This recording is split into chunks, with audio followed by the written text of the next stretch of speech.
Olá! No jornal de hoje, Justiça decreta a prisão preventiva de 14 vereadores de Osasco. E por falta de quórum, sessão ordinária é encerrada logo no início. Não havendo número regimental e não havendo número de vereadores para que possamos abrir a sessão. Governo federal propõe idade mínima de 65 anos para aposentadoria.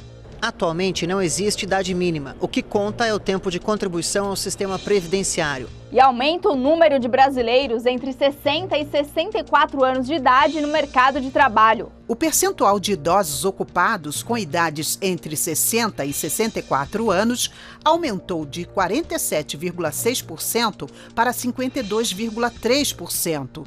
País já saiu da UTI da crise econômica. É o que afirma o ministro da Fazenda. Desde a aprovação da Constituição de 88, em que se limita o crescimento dos gastos públicos no país. Acordo permitirá reestruturação financeira de hospital filantrópico em São Paulo. O empréstimo de 360 milhões de reais à Santa Casa de São Paulo foi possível graças a um convênio entre o Ministério da Saúde e a Caixa Econômica Federal. É agora no Câmara Notícias.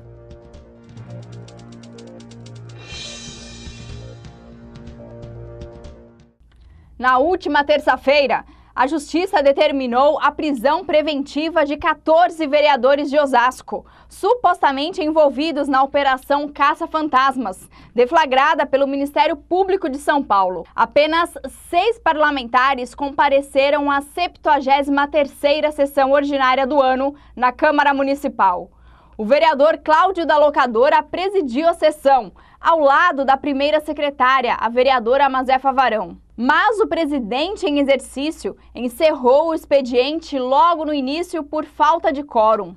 Não havendo número regimental e não havendo número de vereadores para que possamos abrir a sessão, e eu dou essa sessão encerrada. Para dar continuidade à sessão ordinária, precisaria de pelo menos 7 vereadores presentes em plenário, mas compareceram apenas 6. Se ausentou o vereador Fábio Amato, que não está sob investigação do Ministério Público. O Departamento Jurídico e os demais parlamentares da Câmara aguardam os desdobramentos da operação para decidir se haverá ou não a necessidade de convocar os 13 suplentes para votar o orçamento municipal de 2017. A votação está prevista para acontecer no próximo dia 13, mas, de acordo com o regimento, pode ocorrer até o dia 31 de dezembro. Na última segunda-feira, o presidente Michel Temer apresentou as linhas gerais da proposta de reforma da Previdência. A reforma prevê uma idade mínima para o cidadão se aposentar e também a equiparação da aposentadoria de políticos, servidores públicos e trabalhadores da iniciativa privada. Veja na reportagem de Paulo La Sálvia. Um dia dedicado a discutir a reforma da Previdência Social. O presidente Michel Temer coordenou pessoalmente os encontros no Palácio do Planalto. Foram 2 reuniões, uma com líderes de partidos da base aliada no Congresso e outra com centrais sindicais. O governo definiu uma idade mínima de 65 anos para homens e mulheres se aposentarem. Atualmente não existe idade mínima. O que conta é o tempo de contribuição ao sistema previdenciário. No caso dos homens, 35 anos e no das mulheres, 30 anos. O presidente Michel Temer defendeu que a proposta de reforma da Previdência Social não retira direitos do cidadão. E quem já está no mercado de trabalho e tem uma certa idade vai passar por uma transição. Aqueles que já completaram as condições para o acesso não precisam se preocupar, porque os seus direitos, como deve ser, não serão atingidos, não é? As novas regras valerão integralmente para os mais jovens e haverá regras de transição elaboradas de modo a garantir uma transferência mais tranquila para a nova situação. Na verdade, muito rapidamente, né, aqueles que ainda não atingiram os 50 anos são atingidos por esta aposentadoria com tempo de idade. O brasileiro ainda se aposenta cedo em relação ao mundo, com a média que varia de 53 a 58 anos. Com a estimativa de vida maior, o governo afirma que não tem como manter o modelo nos moldes atuais. Além disso, o déficit da Previdência Social também é crescente. Segundo o governo, foi de 135 bilhões de reais no ano passado e pode chegar a quase 150 bilhões de reais neste ano. Isso considerando só o INSS, que paga os benefícios dos trabalhadores da iniciativa privada. Sem nenhuma reforma, em 2024, todo o orçamento da União só vai pagar o que são os custos fixos de saúde e educação, da folha de pagamento e a Previdência. No ano de 2025 não existe mais nenhum recurso discricionário no orçamento a manter-se esta lógica. É uma necessidade. Se não fizermos isso, nós teremos problemas graves, principalmente na sustentabilidade da própria Previdência. Quer dizer, eu acho que mais importante para o aposentado, mais do que a idade onde ele vai se aposentar, é a segurança que ele vai receber a aposentadoria. Reformar hoje a Previdência é a única garantia para garantir a Previdência no futuro. E falando em contribuição previdenciária, de acordo com o levantamento do IBGE, cresceu o número de pessoas entre 60 e 64 anos de idade no mercado de trabalho. Por outro lado, o número de jovens brasileiros que não estudam e não trabalham aumentou mais de 20%. A repórter Mara Kenup tem os detalhes. Faltava um ano para Mariel terminar a faculdade de Direito quando ficou grávida aos 23 anos. Depois que virou mãe pela primeira vez, Mariel não conseguiu mais voltar aos estudos. Os anos se passaram e hoje, aos 27 anos, já é mãe de 3 filhos. E ainda tem a casa e o marido para cuidar. Não sobra tempo. Tive gestações de alto risco, precisei ficar por conta e abandonar o curso temporariamente, né? Mariel faz parte do grupo de jovens que não estudam nem trabalham.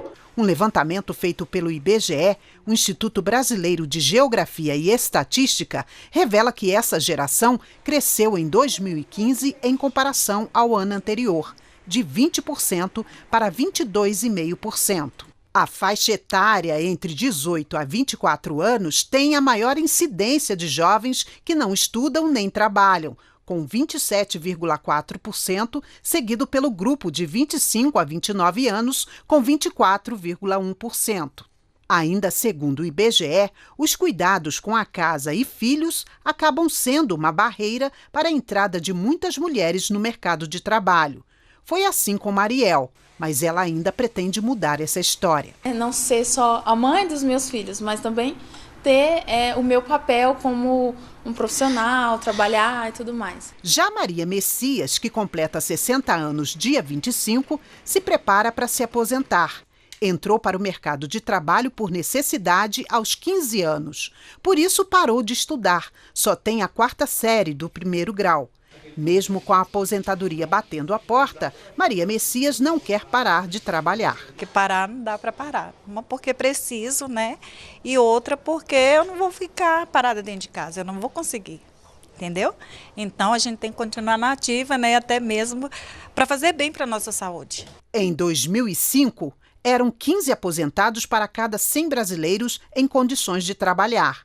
Em 2015, esse número subiu para 22. Nesse mesmo período, o percentual de idosos ocupados com idades entre 60 e 64 anos aumentou de 47,6% para 52,3%, mas o nível de ocupação caiu de 30,2% para 26,3%. A pesquisa do IBGE detectou ainda uma vulnerabilidade para os trabalhadores com mais de 60 anos, a baixa escolaridade.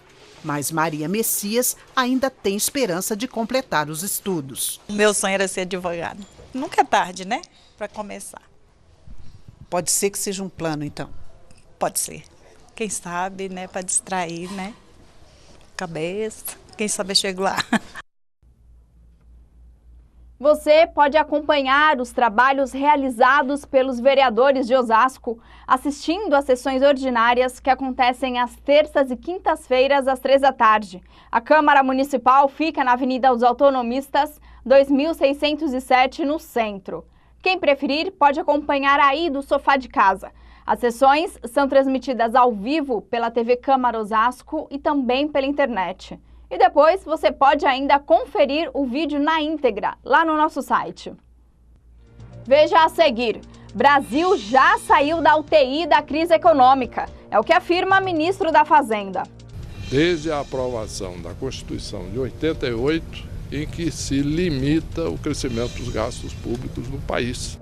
Acordo permitirá a reestruturação financeira de Hospital Filantrópico de São Paulo. O empréstimo de 360 milhões de reais à Santa Casa de São Paulo foi possível graças a um convênio entre o Ministério da Saúde e a Caixa Econômica Federal. É daqui a pouco.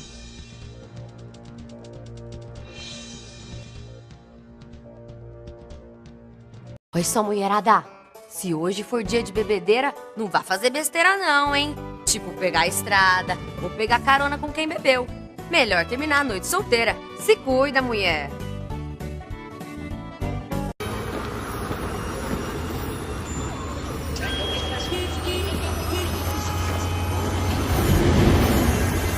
Suas mãos podem contar histórias. Suas mãos podem mudar histórias.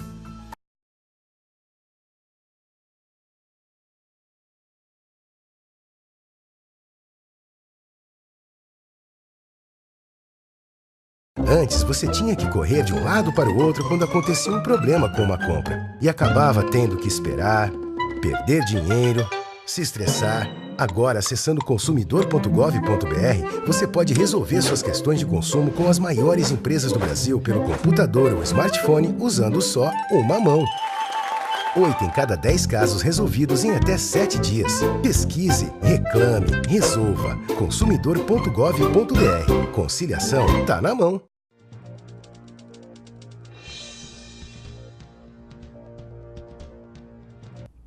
Em evento da indústria da construção realizado em São Paulo, o ministro da Fazenda, Henrique Meirelles, declarou que o país já saiu da UTI da crise econômica após a aprovação de medidas de controle dos gastos públicos.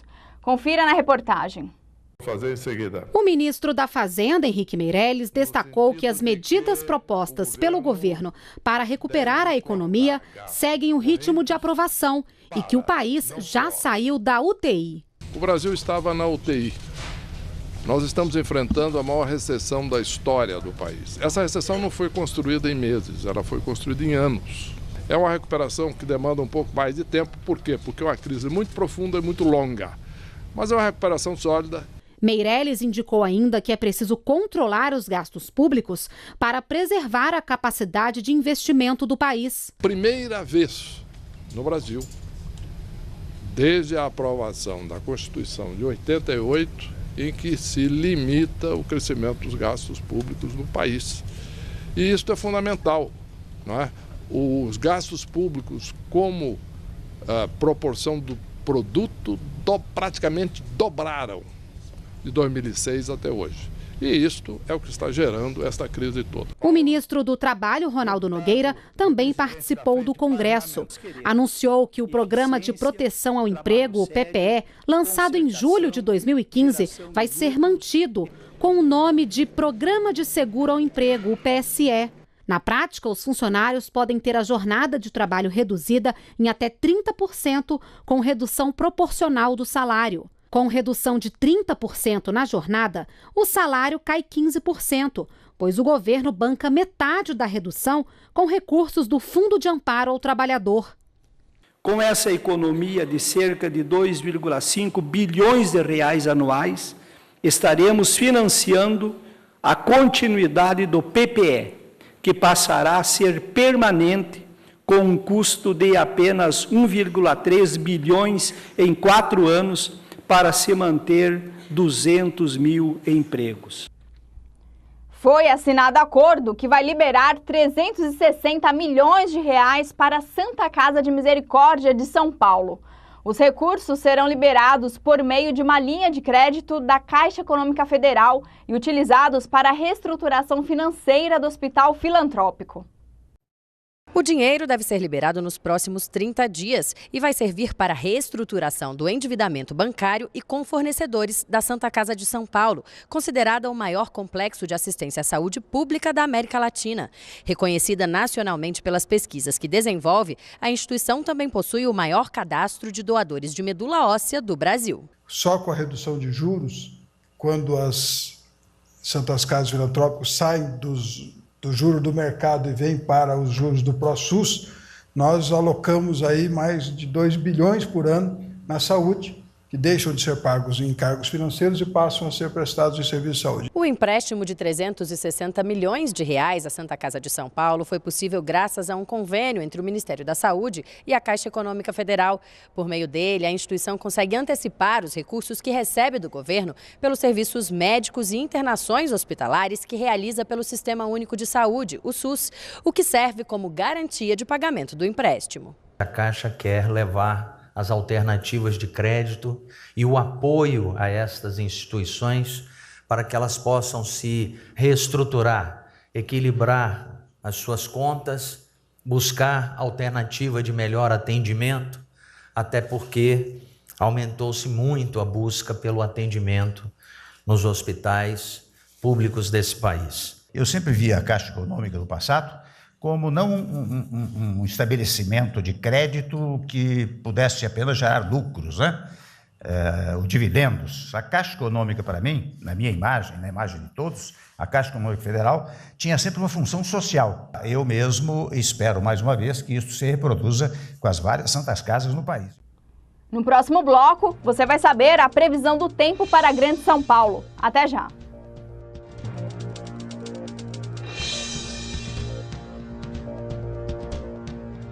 A paixão da minha vida?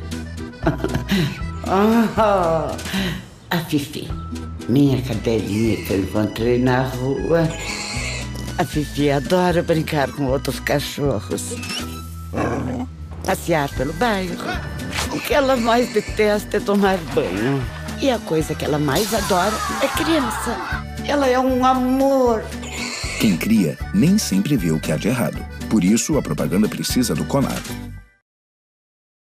Graças à economia voluntária feita pela população, estamos mantendo o abastecimento de água para os nossos clientes, mesmo durante a maior falta de chuva dos últimos 84 anos. Mas a seca continua, assim como o desafio de todos nós. Por isso, estamos ampliando o bônus para as 31 cidades atendidas pela Sabesp na região metropolitana. Quem economizar 20% vai ganhar 30% de desconto na conta de água. Com o esforço de todos, podemos fazer muito mais. Água, sabendo usar, não vai faltar.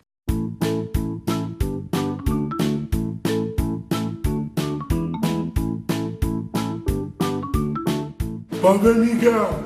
Beijo. Parabéns.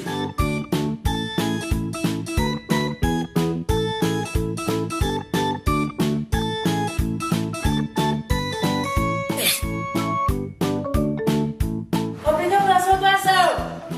Parabéns, Miguel. Parabéns.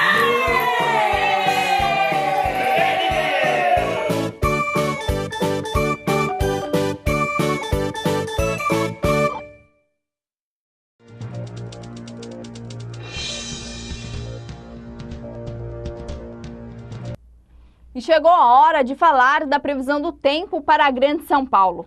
As informações são da Climatempo.